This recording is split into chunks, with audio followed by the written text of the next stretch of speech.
Χαίρετε. Ονομάζομαι Αναστασία Μοσχοβάκη και είμαι γιατρός ειδική παθολόγος.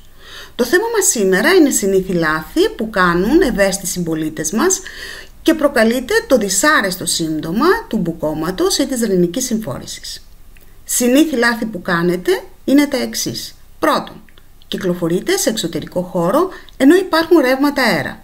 Τα ρεύματα αέρα, ωστόσο, μεταφέρουν αφρικανική σκόνη και αλλεργιογόνα που ερεθίζουν τον ευαίσθητο βλενογόνο σας.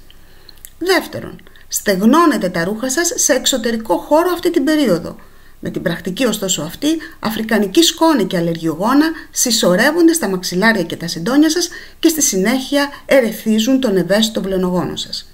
Στεγνώστε τα ρούχα σε εσωτερικό χώρο αυτή την περίοδο, που ιδανικά πρέπει να είναι ευάερος και ευήλιος. Χρησιμοποιήστε ηλεκτρική θερμάστρα ή ανεμιστήρα.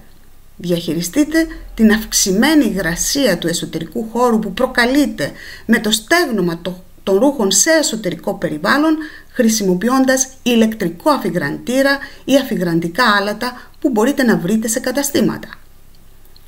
Τρίτον, εάν είστε σε ομάδα υψηλού κινδύνου ή είστε ηλικιωμένος, κινδυνεύετε από τη διασπορά αναπνευστικών ιών που κυκλοφορούν αυτή την περίοδο. Πολλές φορές δεν μεριμνάτε ώστε να διατηρήσετε αποστάσεις από τους συμπολίτες σας. Διατηρήστε λοιπόν απόσταση 1 μέτρου από τους συμπολίτες σας, αποφεύγοντας χώρους με συνοστισμό. Μπορείτε να χρησιμοποιήσετε μάσκες υψηλής προστασίας από ιούς, μικρόβια και γύρι εφόσον κυκλοφορείτε σε εξωτερικό περιβάλλον με υψηλή δραστηριότητα της γύρης ή της αφρικανικής σκόνης ή δεν μπορείτε να αποφύγετε χώρους με συνοστισμό.